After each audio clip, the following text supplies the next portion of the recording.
এর মধ্যে ওই ব্যাকটেরিয়াগুলো, ওই জীবাণু নয়, ওই প্যারাসাইট, তাদেরও জীবন আছে। তারা আমাদের শরীরের তেলগুলো খেয়ে নিচ্ছে।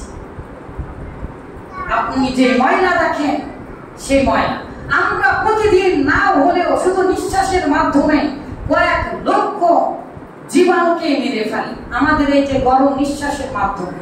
তারা খেতে যায় আপনার পেটের মধ্যে। জীবাণুগুলো যে কি করে, এই যে কোভিড-19 এগুলো আপনার শরীরের মধ্যে ঢোকার সাথে সাথে তারা খেয়ে শক্তি সঞ্চয় করে। গোটা পৃথিবী সকল প্রাণীর ওই খাবার প্রয়োজন হয়।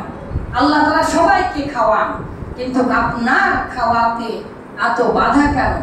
আপনি পান না কেন?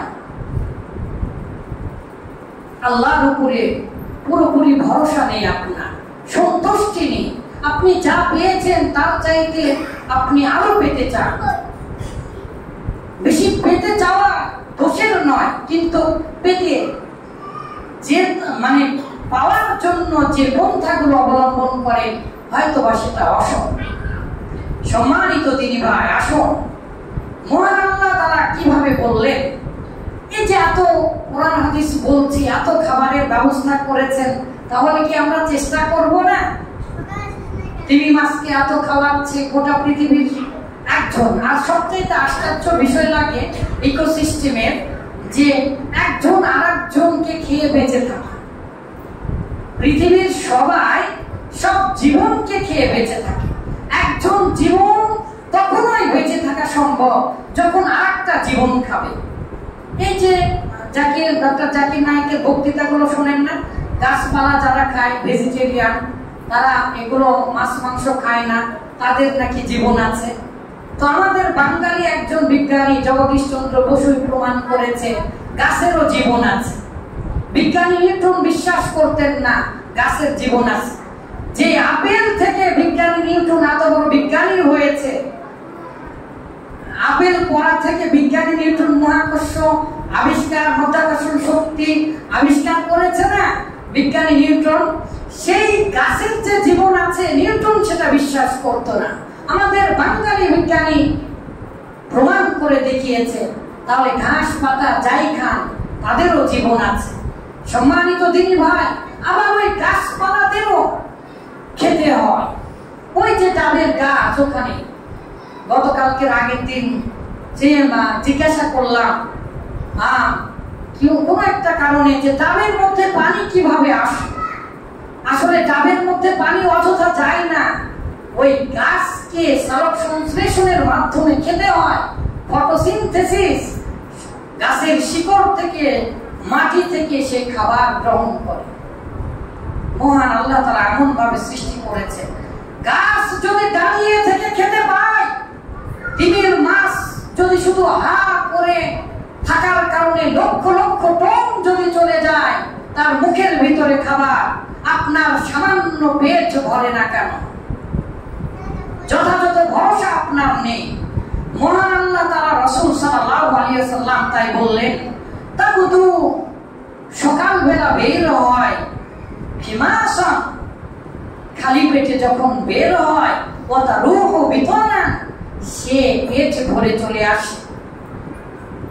আব্দুল্লাহ ইবনে ওমর, এই ওমর রাদিয়াল্লাহু তাআলা আনহু যার হাদিস বর্ণনা করছে, তারই ছেলে বলছে, কুন ফিদ দুনিয়া কান্নাকা গরীবুন ওয়া হুয়া আবিরু সাবিলি। বাবায়ে বললেন, আল্লাহ রাসূলের হাদিস এভাবে যে অবশ্যই যদি তোমরা আল্লাহ তাআলার উপরে ভরসা রাখো, যথাযথভাবে ভরসা রাখো, অবশ্যই আল্লাহ তাআলা তোমাদেরকে অবশ্যই খেতে দিবেনই দিবেনই দিবেন। তাতে কোনো সন্দেহ নেই, আল্লাহ তাআলা অবশ্যই খেতে দিবেন। আহলুস সুফফার সাহাবীরা কিভাবে খেতে পেয়েছেন? একদিন মসজিদে নববীতে সারা রাত্রির জন্য আছি আর নিয়ত করেছি যে আহলুস সুফফা আবু হুরায়রা রাদিয়াল্লাহু তাআলা আনহু যদি খেতে পান, আমি এই মসজিদে নববীর মধ্যে থেকে অবশ্যই খেতে পাবো। রাত 12টা পার হয়ে গিয়েছে, খাবার আসতেছিল না, পড়া ছাড়ছি না। আলহামদুলিল্লাহ পড়তেই আছি। হঠাৎ করে একজনকে যেন এসে সম্ভবত পাকিস্তানি অথবা ভারতের একজন ভাই এসে বলছে আপনার জন্য খাবার রেখেছি, চিনি না জানি না, আল্লাহর কসম দু একজন ভাই ছাড়া এটা কেউ জানে না। বিশ্বাস করে পড়ছি, সারা রাত্রি ধরে নিয়ত করে গিয়েছি ভার্সিটি থেকে যে সারা রাত থাকবো। যেই জায়গা আবু হুরায়রা রাদিয়াল্লাহু তাআলা আনহু লেখাপড়া করার মাধ্যমে যদি খেতে পাই, আমিও পাবো। আলহামদুলিল্লাহ, খাবার তো খেলাম, হয় অনেক দামি বিরিয়ানি, ভিতরে তো খাওয়া যায় না। পরে যখন বললো বের হয়ে আসলাম, জুতার বাক্সের মধ্যে খাবারটা রেখেছে, ওখান থেকে নিলাম, আলহামদুলিল্লাহ খেয়ে নিলাম। যে আবার পড়তে বসলাম, শেষ রাতের আগের রাতে ওই পুলিশরা খালি তাড়িয়ে দেয় বিভিন্ন জায়গা থেকে। ওই আরেক জায়গায় যে যখন বসলাম, সেই সময় একজন মানুষের তাহাজ্জুদ নামাজ পড়তে আসছে, তো কি যেন করতে তার টাকা পড়ে গেল। বললাম যে ভাই এদিকে আসেন, টাকা না।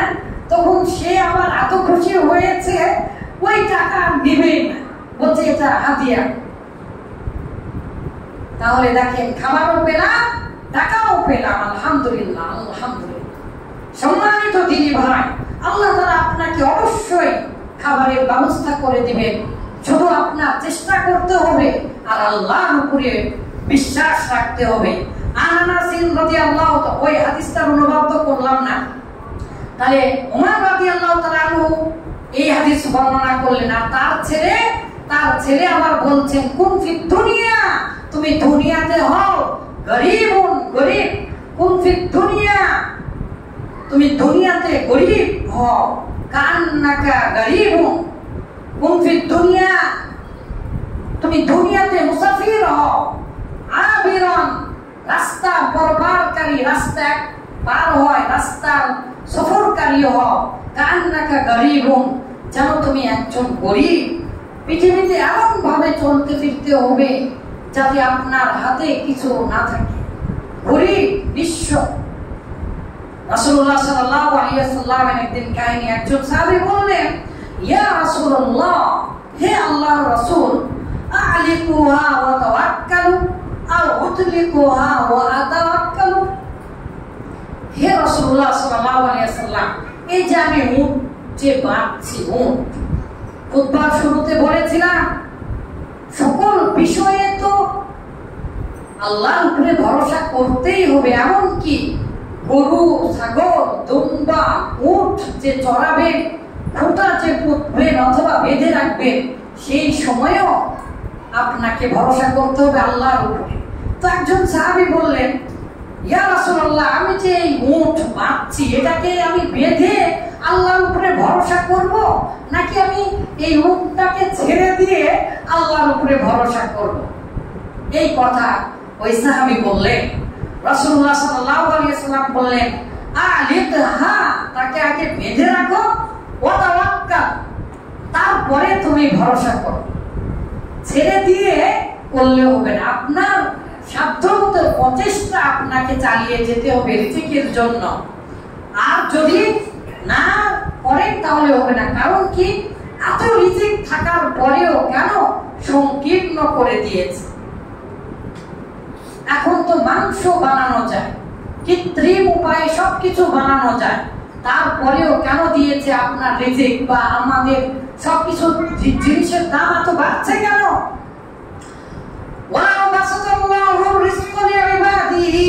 আল্লাহ তাআলা যদি তার বান্দার জন্য রিজিককে এত বেশি অ্যাভেলেবল করে দিতেন, এত বেশি সহজলভ্য করে দিতেন, এত বেশি করে দিতেন, তাহলে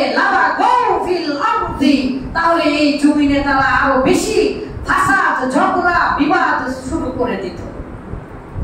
বলেন সুবহানাল্লাহ, আল্লাহ তাআলার কথা। এটাও বলেছি খুতবার শুরুর দিকে, যে রিজিক যদি অ্যাভেলেবল করে দিত, এমনিতে যদি পায় আর সেটা যদি খেয়ে নেয়, তাহলে এর মূল্য থাকবে না।